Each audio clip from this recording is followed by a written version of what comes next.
کل کی گفتگو آپ نے یقیناً سب نے سنی ہوگی۔ کل کی گفتگو میں آپ لوگوں کو یہ بتایا گیا ہے کہ روحانیت میں سب سے زیادہ جو اہم ہے وہ مرید اور مرشد کا باطنی تعلق۔ ظاہر ہے کہ یہ باطنی تعلق ایک سچے مرشد کامل کے ساتھ ہی جڑتا ہے، اور جو ڈبہ پیر، نقلی جعلی پیر ہیں، ان کا سینہ تو قفل زدہ ہے، ان کے سینے سے تو کچھ نکل کے برآمد نہیں ہوتا نور کی صورت میں۔ تو ایسے لوگوں کی بیعت اور نسبت بظاہری لفاظی تک ہی محدود ہے، لیکن جو واقعتاً مرشد کامل ہوتے ہیں اور کامل ذات ہوتے ہیں تو وہ اپنے مریدین کو جو باطنی نسبت عطا کرتے ہیں تو وہ باطنی نسبت جو ہے وہ اس روحانی رابطے پر مبنی ہوتی ہے۔ یہ جو اسپریچول ایک کنیکشن ہو جاتا ہے، مرید کا مرشد کے ساتھ اسپریچول کنیکشن اسٹیبلش ہوتا ہے، مرشد کے قلب سے تار مرید کے قلب تک پہنچتی ہے اور ایک برج کا کام کرتی ہے، اور ساری کی ساری سپلائی، یہ یوں سمجھ لیں کہ یہ سپلائی لائن ہے۔ اس میں نہ صرف یہ کہ نور جاتا ہے بلکہ قرآن مجید کا مغز، کلام الہی کا نور، اسرار و رموز، علم و عرفان، سب کچھ اس نوری تار کے ذریعے مرشد کے سینے سے مرید کے سینے میں منتقل ہوتا رہتا ہے۔ اور آپ لوگوں نے بارہا ایک لفظ روحانی اصطلاحات میں سنا ہوگا، سینہ بسینہ۔ یہ علم سینہ بسینہ چلتا ہے، سنا ہوگا نا، لیکن پتہ تو نہیں ہوگا نا کہ کیسے چلتا ہے سینہ بسینہ۔ وہ اس طرح سینہ بسینہ چلتا ہے، ایک مرشد کے دل سے نور کی تار جڑتی ہے مرید کے قلب میں، اور وہاں سے سب کچھ ٹرانسفر ہوتا ہے۔ یہی طریقہ اللہ ہے، یہی سنت الہی ہے۔ جب آدم صفی اللہ کو اللہ تعالیٰ نے زمین پر بھیجا تھا تو ایک نور کی تار اللہ نے آدم صفی اللہ کے قلب سے جوڑ دی تھی۔ آدم صفی اللہ ملکوت جنت میں تھے، تو وہاں سے جب اللہ تعالیٰ نے عالم ناسوت میں بھیجا ہے، یہ ناسوت ہو گیا، تو اب آدم یہاں پر آ گئے ناسوت میں۔ اب یہ آدم علیہ السلام کا دل ہے، تو اللہ تعالیٰ نے رابطے کے لیے ایک نور کی تار آدم کے قلب سے جوڑ دی، نور کی تار۔ اب اس سے جو ہے اللہ تعالیٰ کا آدم صفی اللہ سے رابطہ رہا۔ اب یہاں پر اپنی ساری توجہ مجھے دے دیں، ساری، ہمتن گوش ہو جائیں۔ ہما جو ہے فارسی زبان کا لفظ ہے، ہما کا فارسی میں مطلب ہوتا ہے پورا، اور تن کا مطلب ہے وجود، جسم، اور گوش کا مطلب ہے کان۔ ہمتن گوش ہو جائیں، پورے جسم کو کان سمجھ لیں۔ ہمتن گوش، انگریزی میں اس کو کہتے ہیں all ears، I am all ears، یعنی میں ہمتن گوش ہوں۔ اب اللہ تعالیٰ نے آدم صفی اللہ کو ملکوت سے نکالا، ناسوت میں بھیجا، اور رابطے کے لیے نور کی تار لگا دی۔ جب اللہ تعالیٰ نے جنت سے آدم کو ناسوت میں بھیجا تو کیا کیا؟ رابطے کے لیے نور کی۔ اب یہ جو نور کی تار ہے یہ اللہ تعالیٰ نے آدم کو لگائی، اور پھر اسی تار کو نبوت کا فیض بنا کے ان کو دیا بھی۔ اسی تار کو ان کو دیا بھی، اور کیا کہا کہ اب جو جو میرا چاہنے والا تمہیں ملے زمین پر، اس کو یہ تار جوڑنے کا طریقہ سکھاتے جانا. یہ ہے اصل تعلیم. اس کو یہ تار جوڑنے کا طریقہ سکھاتے جانا. اس طرح یہ رب سے رابطہ اور تعلق قائم کرنے کا جو نظام ہے، یہ پہلی نبوت اور پہلی ولایت یعنی اساس نبوہ اور اساس ولایہ ہو گئی. دا بیس of prophethood and the base of sainthood. Without this, nobody can be a prophet or a saint. اس کے بغیر نہ کوئی نبی بنتا ہے نہ کوئی ولی بنتا ہے. اس کے بغیر آپ ساری کتابیں یعنی زمانے کی اٹھا کے لاد لیں اپنے اوپر، کوئی فرق نہیں پڑتا. کوئی روحانی نہیں بنتا، کوئی متقی نہیں بنتا، کوئی پارسا نہیں بنتا. اللہ کا طریقہ یہ ہے ہی نہیں.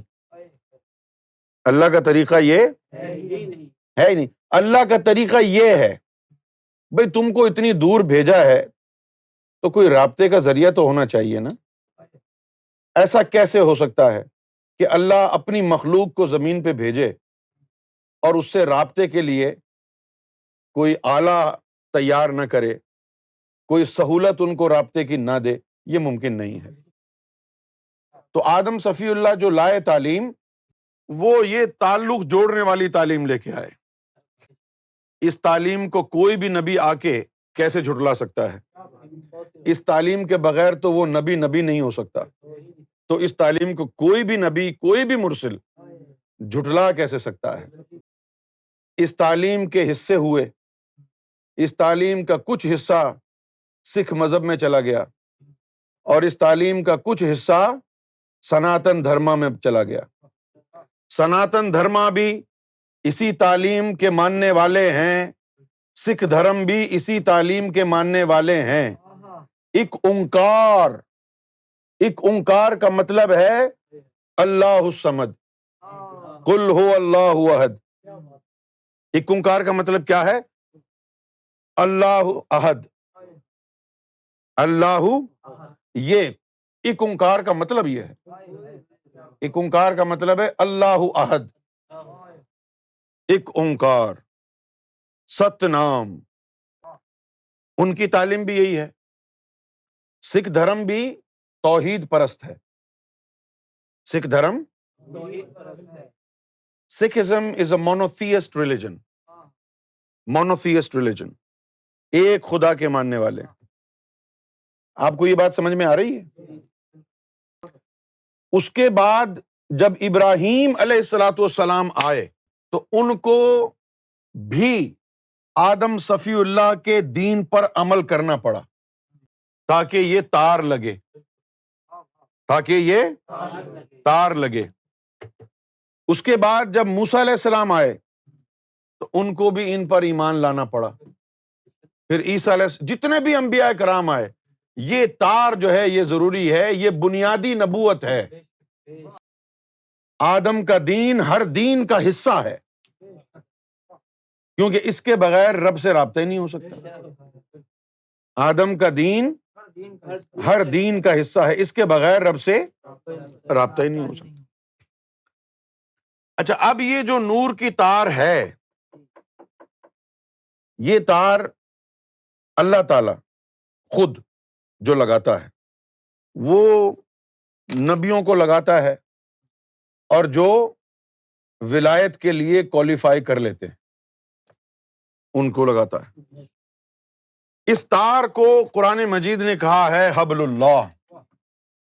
نہ جانے کیوں قرآن مجید کے مترجمین نے حبل کا مطلب رسی کہا، نہ جانے کیوں. جب قرآن مجید میں یہی لفظ حبل الورید کے طور پر آیا تو انہوں نے اس کو شاہرگ نس کہا. جب قرآن مجید میں یہی لفظ شہرک کے لیے آیا، حبل الورید، تو اس کو نس کہا۔ نس کیا ہوتی ہے؟ جس میں خون کا بہاؤ فلو ہوتا ہے۔ یہ بہت بڑی زیادتی کی آپ کی امت کے علماء کرام نے، اور یہ زیادتی آج تک جاری ہے، اور دین اسلام کو آج تک بھی ٹل ڈیٹ اس کو پامال کیا جا رہا ہے۔ قرآن مجید میں جب حبل الورید کا ذکر آیا، میں ان کی شاہ رگ، تو یہ رگ ہو گئی نا، نس ہو گئی نا، کہ نس کا کیا کام ہے؟ نس کا کام ہے کہ اس میں خون کا بہاؤ ہو، فلو آف بلڈ، وہ نور کی کیریئر ہے۔ اور پھر حبل اللہ کیا ہوگی؟ اللہ کی رگ۔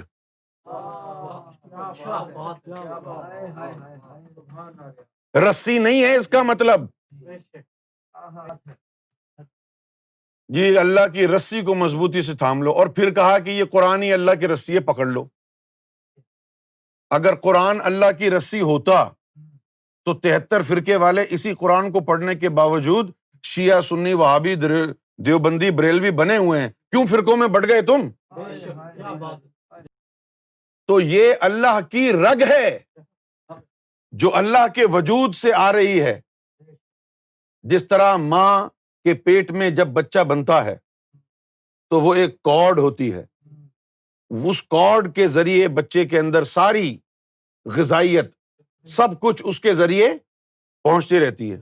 کوئی کھانا پینا تو نہیں کرتا نا بچہ ماں کے پیٹ میں، زندہ رہنا تو دور کی بات، وہ زندگی کے مراحل سے گزر رہا ہے تب بھی نہیں کھا رہا۔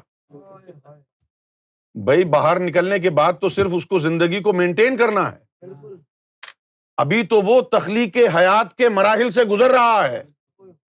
While the baby is still in the womb of the mother, the baby is actually going through the process of creation. This is where the baby needs the nutrition the most. And the baby is not eating anything. The baby is not drinking anything. Why? Because everything is coming from the mother through the cord and getting into the body of the baby. اسی طرح یہ اللہ کے وجود کی ایک نس ہے، ایک رگ ہے جو آدم کے دل سے جڑی ہوئی تھی۔ یہ اللہ کے وجود کی ایک رگ ہے۔ ان سے پوچھو نا مولویوں سے کہ تم نے یہاں پر رسی کیا تو حبل الورید میں رسی کیوں نہیں کیا؟ اب میں جب نام لیتا ہوں تو لوگ ناراض ہوتے ہیں، لیکن جتنے بڑے بڑے ہمارے سلیبریٹی اور صوفی اسکالرز ہیں، ان سب نے یہی رسی کو پکڑا ہوا ہے، اس لیے خودکشی کر رہے ہیں کیونکہ رسی گلے میں آ گئی۔ اگر ان کو پتا ہوتا کہ یہ رسی نہیں ہے، یہ اللہ کی رگ ہے، تب ان کو حیات ملتی نا۔ انہوں نے تو رسی کہا بھی، تو رسی سے لٹکے ہوئے سارے۔ یہ ہے حبل، اس کو جو ہے کہا ہے اردو میں رگ۔ تو یہ اللہ کی رگ ہو گئی۔ انسان کی رگ میں خون بہتا ہے، اللہ کی رگ میں نور بہتا ہے۔ انسان کی رگ میں خون بہتا ہے نا، اور یہ جو حبل اللہ ہے، یہ جو اللہ کی نس ہے، اللہ کی رگ ہے، اس کے اندر اللہ کی ذات سے نور کا بہاؤ ہوتا ہے اور آدم تک جاتا ہے۔ اب جی آدم علیہ السلام نیچے جب آ گئے تو اب ان کو کہا کہ جو میں نے حبل لگائی ہے تم کو، اب یہ جو مجھ سے رابطے میں آنا چاہے، یہ حبل لگانے کا طریقہ اس کو سکھا دو۔ اب یہ حبل لگانے کا طریقہ کیا ہے؟ کیونکہ کل کا وہ جو موضوع ہے وہ پورا نہیں ہو سکا، تو لہٰذا میں نے سوچا کہ اس کو پورا کر دیں، بھلے آج سیٹرڈے نہ ہو۔ اچھا، اب یہ حبل اللہ کا طریقہ کیا ہے؟ یہ ہو گیا اللہ، اور یہ جڑی ہے آدم کہہ لیں، کوئی اور نبی لے لو، مرشد لے لو، کچھ بھی لے لو، ٹھیک ہے۔ اب یہ ہو گیا مرید، حبل اللہ جڑی ہے مرشد کو اور پھر ایک چھوٹی سی نور کی تار، ایک چھوٹی سی حبل صغیرہ، ایک چھوٹی نور کی تار مرشد اپنے دل سے مرید کے دل کو جوڑ دیتا ہے۔ اب پھر ہوتا کیا ہے؟ اب یہ ہوتا ہے کہ اب مرشد اس کے دل کو اس میں ذات اللہ سے جاری کر دیتا ہے، اس میں ذات کا رگڑا لگتا رہتا ہے، نور بنتا ہے، نور بننا شروع ہو جاتا ہے، نور بننے لگ گیا، ذکر اللہ ہو رہا ہے، اللہ اللہ اللہ، نور بن رہا ہے، ادھر سے نور بن رہا ہے، وہ بھی دل میں جا رہا ہے، ادھر سے جو مرشد کے دل سے تار آ رہی ہے، اس سے نور بھی آ رہا ہے، اس سے علم و عرفان بھی آ رہا ہے، نور الہی آ رہا ہے، اسرار الہی آ رہے ہیں، تعلیم و تربیت اس کی ہو رہی ہے، اس دل کی، ادھر سے رگڑا لگ رہا ہے، نور بھی بن رہا ہے، ادھر سے بھی نور آ رہا ہے۔ تو یہ جو ذکر قلب کا نور ہے یہ بھی، اور جو ادھر سے نور آ رہا ہے یہ بھی، یہ دونوں ملتے ہیں، پھر قطرہ بقطرہ یہاں سے نور اوپر جاتا ہے، اور اوپر گیا، اور اوپر گیا، اور اوپر گیا، اور اوپر گیا، اور اوپر گیا، اور اوپر گیا، ٹھیک ہے نا؟ پھر جب اللہ دیکھتا ہے کہ یہ نور اوپر چڑھ رہا ہے تو ادھر سے بھی نور آنا شروع ہو جاتا ہے، ادھر سے بھی نور آنا شروع ہو گیا۔ اب یہ اس آیت کی تفسیر ہے، فَاذْكُرُونِي اذکرکم، کہ تو میرا ذکر کر، تو تو نے اللہ کا ذکر کیا، یہ ذکر اللہ کا نور اوپر گیا، اذکرکم، اللہ نے تیری طرف نور بھیجا نا، پھر یہ دونوں یہاں آ کے مل گئے اور یہ پوری تار تیری رب سے جڑ گئی، یہ ہے صراط مستقیم، یہ ہو گئی صراط مستقیم، یہ ہو گئی، یہاں سے آیا ہے اللہ سے، وہ کنیکشن نبیوں اور ولیوں کو آیا، تو ولیوں سے جڑ گیا، جب تو ان سے جڑ گیا تو انہوں نے اب تیرے لیے دو چیزیں کی، دو طرف سے تجھے نور دیا، ایک تو تیرے دل کو اللہ اللہ میں لگایا، پھر اپنے سینے سے بھی نور بھیجتے رہے، ادھر سے بھی نور آ رہا ہے، ادھر سے بھی نور آ رہا ہے، پھر تیری ترقی ہوتی رہی، بس ٹھیک ہے نا، اور پھر تیری یہ تار جڑ گئی۔ فرق صرف اتنا ہے کہ اگر تو نبی یا ولی ہے تو یہ تار حبل اللہ کہلاتی ہے، اور اگر تو مومن ہے تو یہ تار صراط مستقیم کہلاتی ہے۔ بات ایک ہی ہے، نہیں سمجھے؟ بات ایک ہی ہے، ہاں، فرق صرف اتنا ہے کہ یہ صرف اللہ سے کی طرف سے نیچے آ رہا ہے نور، تیری طرف سے نہیں، اور اس میں یہ ہے کہ کچھ تیری طرف سے، کچھ اللہ کی طرف سے، دونوں کی طرف سے جو ہے محبت کا پیغام آیا، یہ ٹو وے ٹریفک ہے نا، تو مجھے دیکھ لے، میں تجھے دیکھ لوں، یہ ٹو وے ٹریفک ہو گیا، یہ ہے صراط مستقیم۔ اس ذکر اللہ کے لیے حضور پاک نے فرمایا تھا، وہ ذکر اللہ جس کے ذریعے دل سے نور اٹھے اور اللہ کی ذات سے جا کے جڑ جائے اور نوری تار کی شکل اختیار کر لے، ایسے ذکر کے لیے کہا تھا کہ ذکر کرنے والا زندہ، نہ کرنے والا مردہ ہے۔ وہ زبانی ذکر کے لیے تھوڑی کہا تھا، وہ زبانی ذکر تو طوطا بھی کر لیتا ہے۔ اسی طرح قرآن مجید میں ایک آیت آئی، اللہ تعالیٰ نے فرمایا کہ یا رسول اللہ صلی اللہ علیہ وسلم، تو مردوں کو اور اندھوں کو اپنی آواز نہیں پہنچا سکتا۔ وہابیوں نے کہا کہ یہ جو لوگ مر گئے، قبروں میں چلے گئے، ان تک نہیں آواز پہنچا سکتا۔ میں کہتا ہوں کہ قرآن مجید میں ہی اس کا جواب موجود ہے۔ یہ ان کے لیے نہیں کہا تھا، یہ ان کے لیے کہا تھا جن کے اندر مر گئے ہیں، جن کے دل مر گئے ہیں، جن کی روحانی زندگی ختم ہو گئی ہے۔ ختم اللہ علی قلوبہم، اور انہوں نے کیا کہہ دیا کہ تم مردوں کو آواز نہیں پہنچا سکتا۔ اب یہ قرآن شریف میں آیا ہے، انک لا تسمع الموتى، کہ یا رسول اللہ صلی اللہ علیہ وسلم کہ تو مردہ کو سنا نہیں سکتا اپنی آواز۔ اچھا، اپنی آواز جو ہے مردہ کو سنا نہیں سکتا۔ تو اب یہ وہابیوں نے کہہ دیا ہے کہ جو لوگ مر گئے ہیں تو وہ سن نہیں سکتے۔ اور خدا کی پناہ، یہاں تک آج تو سلیبریٹی مولوی ہیں، آج تو دنیا ان کو سلوٹ مارتی ہے، میں نہیں رہ سکتا سچ بولنے سے۔ آج تو دنیا ان کو سلوٹ مارتی ہے، کوئی طارق جمیل کے نعرے لگاتا ہے، کوئی کچھ کہتا ہے، اور اس کا عقیدہ کیا ہے؟ جاؤ پوچھو۔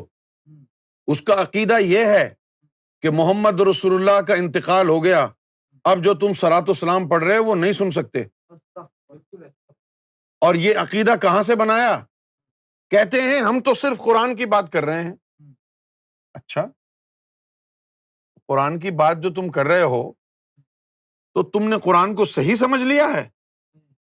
قرآن کو اگر صحیح سمجھا ہوتا تو پھر اپنے نبی کو مردہ نہ کہتے۔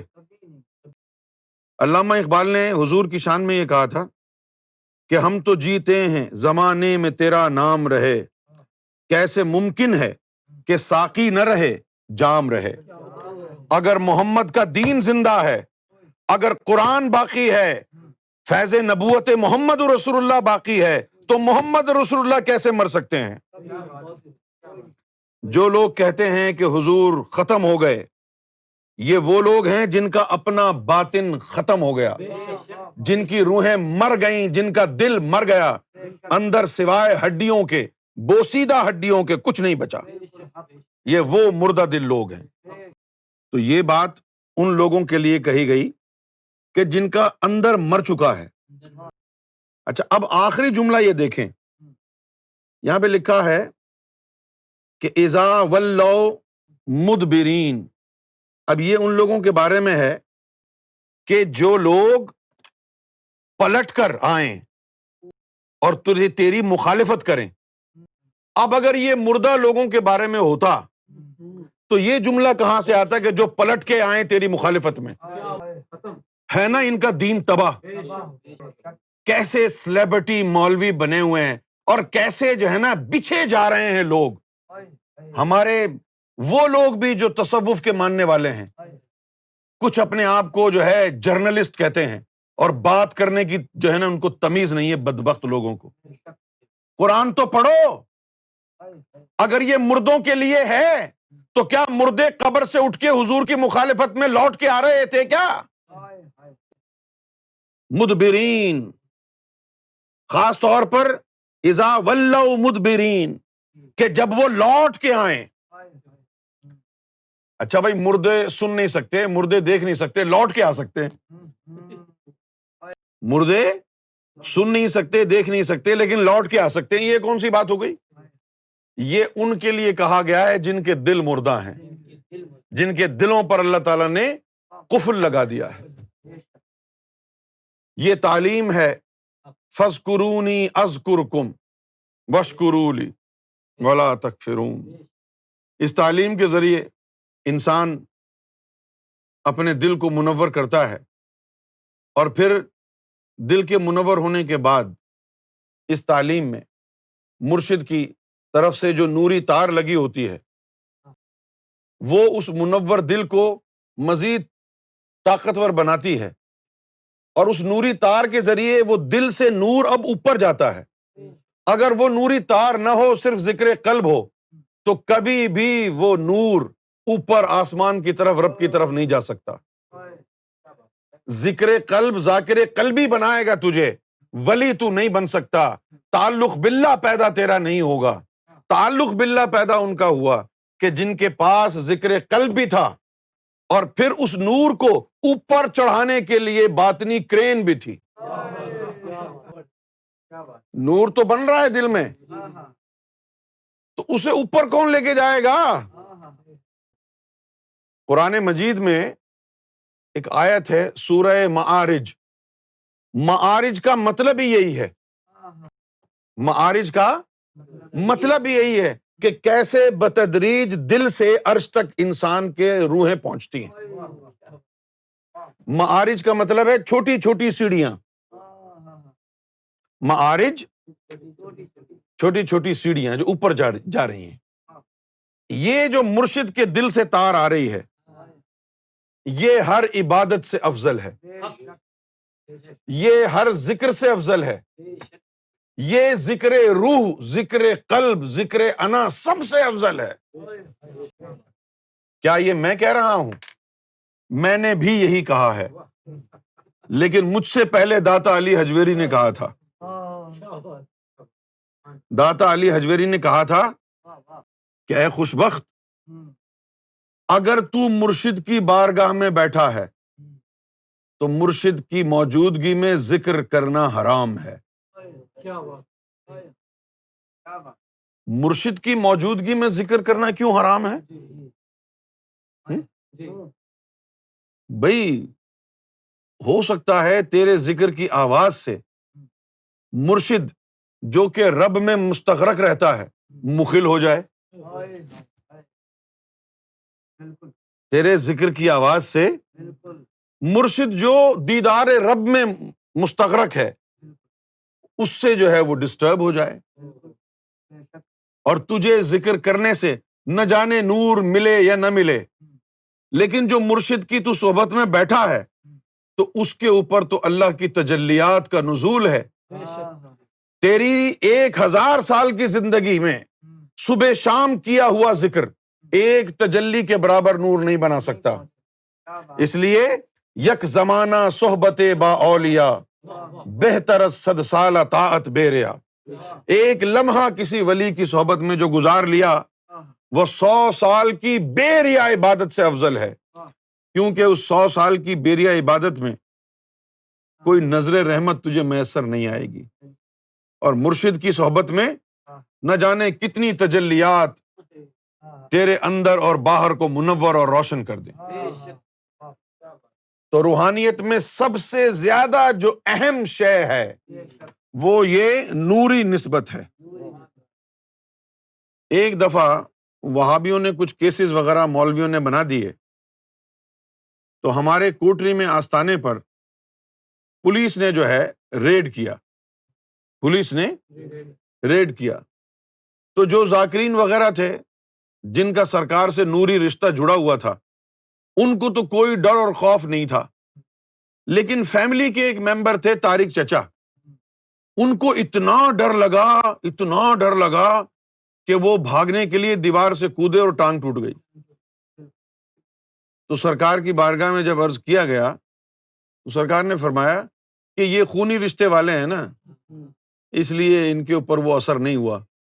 اگر ان کا دل بھی نوری رشتے سے، ہماری نوری نسبت، باطنی نسبت سے جڑا ہوتا، کبھی بھی خوف نہ آتا، کبھی بھی یہ دیوار سے چھلانگ نہ لگاتے. اور آج دیکھو پیر بن کے بیٹھے ہوئے. کیوں جی؟ یہ جو تعلق ہے باطنی، یہ از خود نہیں بنتا، یہ بنایا جاتا ہے. ایسا نہیں ہے کہ اگر کوئی ولی ہے تو اس کا بھائی آٹومیٹک ولی بن جائے گا. کیوں جی؟ یا والد صاحب ہیں وہ آٹومیٹک ولی بن جائیں گے. اب جب سرکار جنگل نہیں گئے تھے، کیا اس وقت سید فضل حسین جو ہیں اللہ تعالیٰ ان کی مغفرت فرمائے، کیا اس وقت وہ اپنے آپ کو ولی سمجھتے تھے؟ چچا پرویز اس وقت اپنے آپ کو ولی سمجھتے تھے؟ چچا طارق اس وقت اپنے آپ کو ولی سمجھتے تھے؟ تو آج خود بخود کیسے بن گئے؟ خود بخود کیسے بن گئے؟ خود بخود تو نہیں بنتے نا، خود بخود تو کوئی نہیں بنتا نا. نہ یہ تعلیم ہم لوگوں کو دی جاتی ہے. ہمارے یہاں پر بھیڑ چال ہے، ہمارے پاکستان میں بھیڑ چال ہے ہر جگہ، پورے پاکستان میں یہی ہے کہ اب دیکھو سرکار گوہر شاہی کی نسبت سے اب سرکار کے رشتہ دار پنجاب سے آ رہے ہیں کوٹری، کوئی ماموں ہے، کوئی سالہ ہے، ٹھیک ہے نا، کوئی بھتیجا ہے، کوئی بھانجا ہے، کوئی کچھ ہے، کوئی کچھ ہے. اب وہ جو بیچارے ذاکرین ہیں وہ تو سب کے ہاتھ چوم رہے ہیں. مجھے جب کوٹری شریف میں موقع ملتا میں بیٹھتا میں لوگوں کو بتاتا کہ بھئی تم نے فلاں شبیر بھائی کے ہاتھ کیوں چومے؟ بولے جی وہ تو سرکار کے جو ہے وہ یعنی خاندان سے ہیں. میں نے کہا پھر حضور کے خاندان نے کیا بگاڑا تھا؟ ابو جہل کے بھی ہاتھ چومتے سب لوگ. ابو لہب نے کیا بگاڑا تھا؟ یہ خاندان کا لفظ جو انہوں نے استعمال کیا، یہ بہت بڑے فتنے کا شکار ہوا۔ کوئی ماموں آیا جی، اس کے بھی ہاتھ چوم رہے ہیں کہ جی یہ کون ہے؟ یہ دور پرے کا کوئی رشتہ دار ہے، گجر خان سے آیا، ارے واہ واہ چلو ہاتھ چومو۔ ہاتھ بھی چومے، سب کچھ کیا، عزتیں بھی ملی، اور پھر کیا ہوا؟ جتنے بھی رشتہ دار تھے ہمارے ذاکرین نے ان کے ہاتھ بھی چومے، عزت بھی کی، اور پھر انہوں نے ہر رشتہ دار نے 10 15 15 20 ذاکرین کو اپنی طرف کھینچ لیا، اپنے کام نکلوانے شروع کر دیے کہ جی پیسہ لاؤ، یہ کرو، میری خدمت کرو، مجھے وہ لا کے دے دو، مجھے یہ لا کے دے دو، اور خرافات میں ان کو لگا دیا۔ یہی سلسلہ جاری رہا، واقعہ غیبت ہو گیا۔ میں نے لوگوں کو سمجھانے کی کوشش کی تو سب نے مل کر میرے خلاف اتحاد کر لیا کہ یہ جو ہے ابلیس ہے، یہ شیطان ہے۔ اور 19 سال ہو گئے، کیا بگاڑ لیا میرا؟ کیا بگاڑا میرا؟ اس میں میری بڑائی نہیں ہے، اس میں حقیقت یہ ہے کہ مجھے سرکار گوھر شاہی نے اپنی باطنی، اپنی نوری، اپنی قلبی، اپنی روحی نسبت عطا کر کے یہاں بٹھایا ہے۔ جو مان لے گا اس حقیقت کو، اس کے دل کو ہم حبل ریاض سے جوڑ دیں گے۔ جو نہیں مانے گا اس کا اپنا قصور ہے، خود ہی محروم رہ جائے گا۔ ہم تو آج بھی تیار ہیں، آج بھی بیٹھے ہیں، تیار ہیں کہ اگر طلعت آ کر کے کہے کہ میرے دل کو بھی حبل ریاض، سینہ ریاض سے جوڑ دو، مجھے تو قسم ہے اوپر والے کی، اگر نہ جوڑوں تو میرا نام بدل دینا۔ کوئی بھی آ جائے، لیکن وہ آئیں گے کیوں؟ اندر نفس کا کتا جو بیٹھا ہے، انانیت، حسد، بغض و عناد، اور سب سے بڑی بات، اگر ان کی منزل گوھر شاہی ہوگا تو آئیں گے نا۔ اگر کسی کی منزل نہیں ہے گوھر شاہی، صرف ولدیت ہے، تو پھر اس سے کوئی کام نہیں بنتا۔ کیا ولدیت ضروری ہے؟ کیا ولدیت ایمان کے لیے ضروری ہے؟ نہیں۔ اگر ایمان کے لیے ضروری ہے تو ولایت کے لیے بھی ضروری ہونی چاہیے تھی۔ اگر ولایت کے لیے ولدیت کا خانہ ضروری ہے تو نبوت کے لیے، رسالت کے لیے بھی ہونا چاہیے تھا۔ اور اگر ہے تو ابراہیم کا باپ کافر کیوں تھا؟ اس سے فرق نہیں پڑتا کہ تیرے باپ کا نام گوھر شاہی ہے اور میں کسی ایرے غیرے کا بیٹا ہوں۔ فرق اس سے پڑتا ہے کہ میرے سینے سے کس کی تار جڑی ہے۔ اگر تیرے سینے سے گوھر شاہی کی تار جڑی ہے تو پھر تیرے سینے میں اور عرش الہی میں کوئی فاصلہ نہیں ہے۔ یہ نسبت گوھر شاہی ہے جو نوری تار کی صورت میں جڑتی ہے، اس سے سب کچھ آتا ہے۔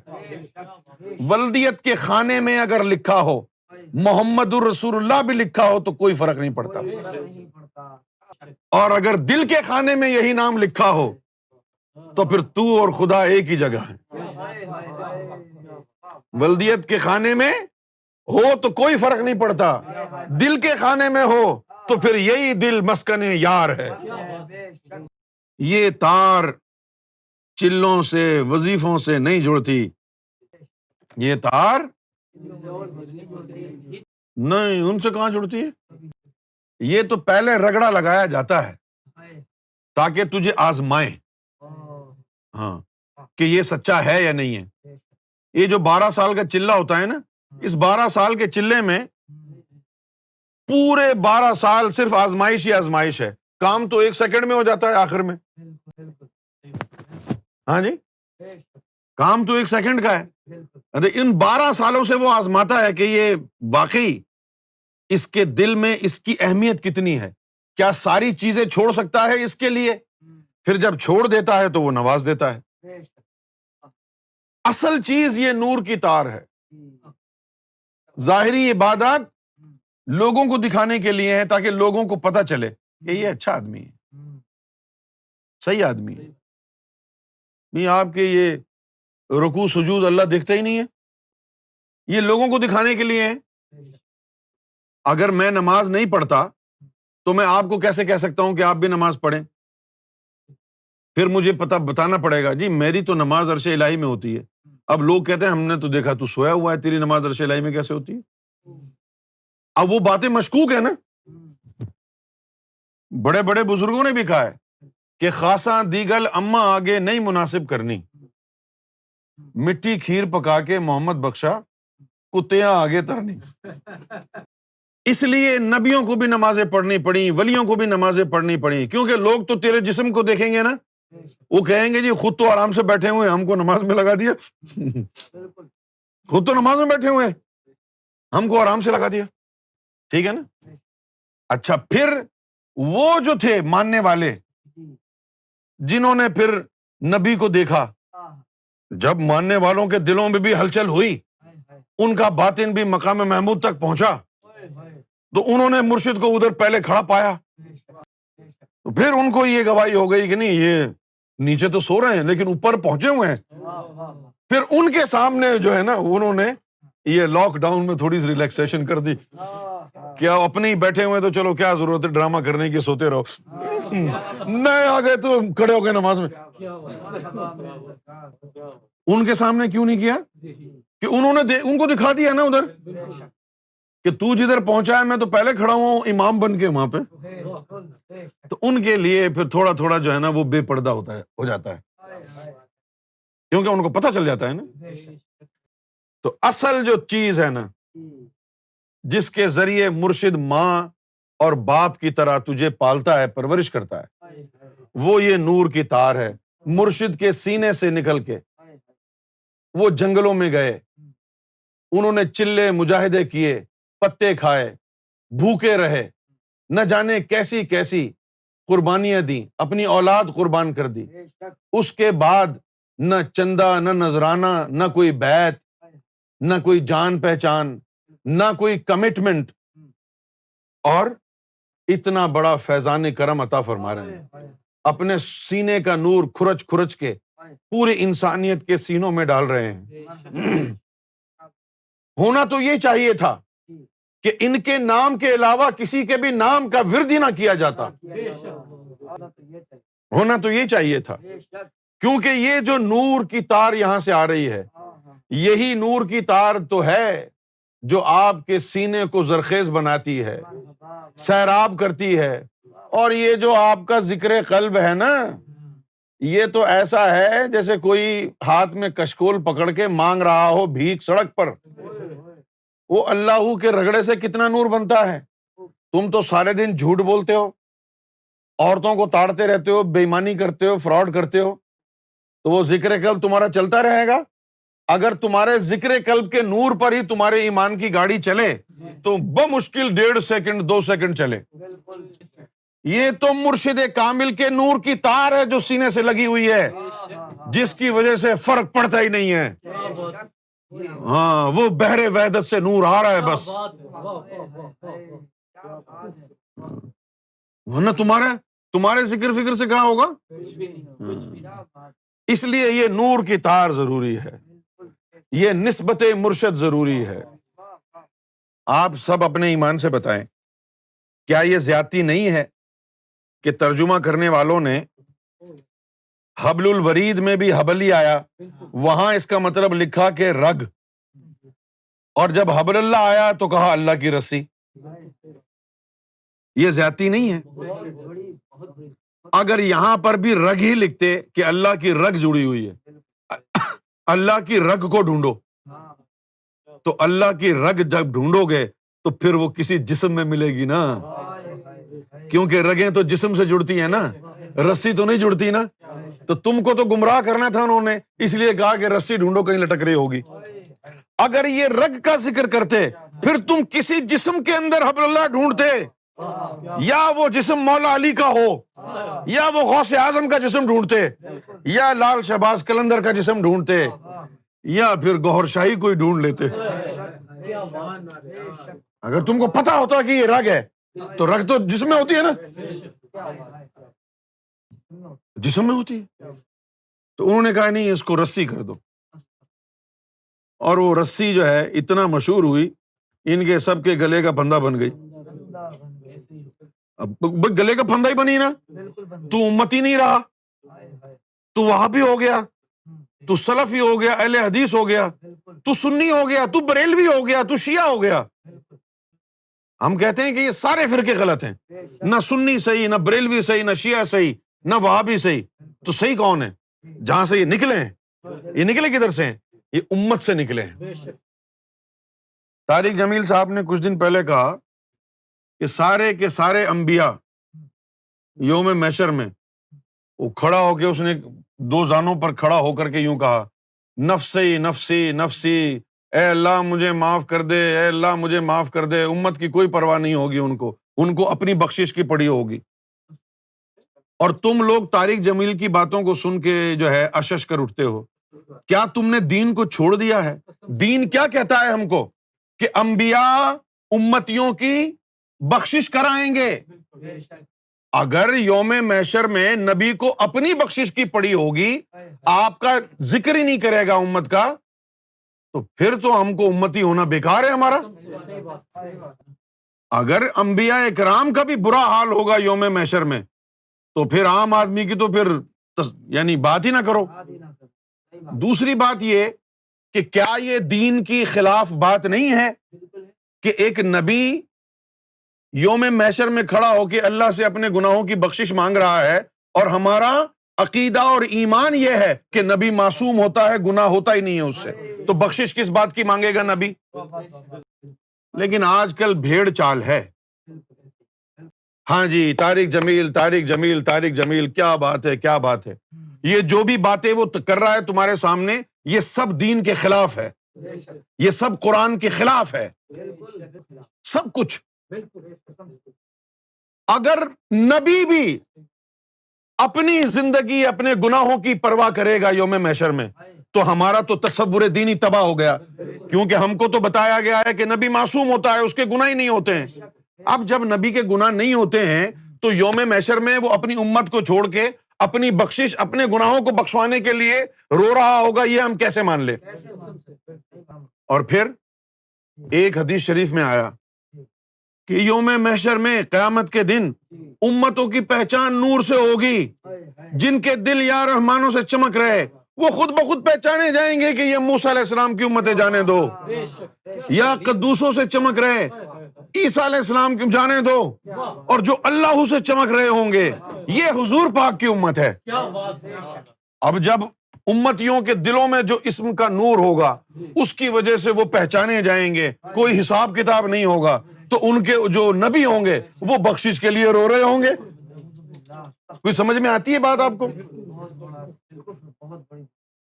یہ ان کی زبان کا پہیہ ہے, علم الکلام. وہ گھومتا رہتا ہے, گھومتی چلتی رہتی ہے, چر چر چر چر چر چر زبان, گستاخی پہ گستاخی, گستاخی پہ گستاخی, نادانی پر نادانی, اور لوگ رو رہے ہیں, اش اش کر رہے ہیں, واہ واہ واہ واہ مولانا کیا بات ہے, واہ واہ مولانا کیا بات ہے. اور مولانا صاحب آپ کے دین کی دھجیاں بکھیر رہے ہیں. ہمارے دین میں تو سب سے پہلے یہی لکھا گیا ہے کہ نبی معصوم ہوتا ہے, اور آپ کہہ رہے ہیں کہ جی نبی اپنے گناہوں کی معافی مانگ رہا ہے, اپنی بخشش مانگ رہا ہے, اس کو تو امتیوں کی پرواہ ہی نہیں ہے. پھر آپ یہ دیکھیں, یہ احادیث میں لکھا ہوا ہے, احادیث میں لکھا ہوا ہے کہ نبی پاک صلی اللہ علیہ وسلم نے حضرت عمر اور مولا علی کو اپنا جبہ دے کے اویس قرنی کے پاس بھیجا, اور کہا کہ میرا سلام کہنا, میرا جبہ دینا, اور ان سے اویس سے کہنا میری امت کے لیے شفاعت کے لیے دعا کرے. بھئی اویس قرنی اگر امت کی شفاعت کر سکتا ہے تو پھر ایک نبی نہیں کر سکتا؟ تو آپ لوگوں کا ایمان تباہ کر رہے ہیں. جو فنڈامنٹل جو ستون ہیں بنیادی دین کے, انہی کو تباہ کر رہے ہیں آپ. یعنی یہ نبوت کی نبی کی عصمت کا جو تصور ہے, نبی کی جو عصمت ہوتی ہے, یعنی اس کی معصومیت کا جو پہلو ہوتا ہے, اس کے اوپر کاری ضرب ہے یہ کہ یہ تصور مٹا دو لوگوں کے ذہنوں سے کہ نبی یوم محشر میں تمہارے کام آ سکتا ہے. یہ تصور پیش کر دو کہ نبی تو خود بھیک مانگ رہا ہوگا اپنی بخشش کی، تم نیچا دکھا دو نبی کو، یوم محشر کا نقشہ ایسا کھینچو کہ لوگوں پر یہ باور ہو جائے کہ نبی تو خود یوم محشر میں بھکاری بن کے کھڑا ہوگا، تاکہ یہ جو نبی کے نعرے لگاتے ہیں الصلاۃ والسلام علیک یا رسول اللہ، یہ جو محمد کے عشق کے دعوے کرتے ہیں، ان کا ایمان تباہ اور برباد ہو جائے۔ یہ سازشیں ہیں، یہ ابلیس کی سازش ہے۔ علامہ اقبال نے ابلیس کی سازش کو بے نقاب کیا، کہا یہ فاقہ کش جو موت سے ڈرتا نہیں ذرا، روح محمد اس کے بدن سے نکال دو، فکر عرب کو دے کے فرنگی تخیلات، اسلام کو حجاز و یمن سے نکال دو۔ یہ روح محمد جو ہے یہ ایمان ہے، اگر روح محمد، عشق محمد، محبت محمد صلی اللہ علیہ وسلم قلب اور سینے میں نہ ہو تو کوئی اسلام نہیں ہے۔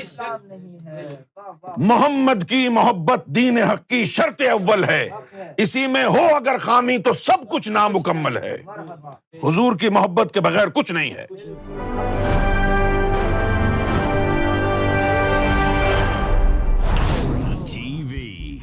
Bringing light, love, and peace in your life.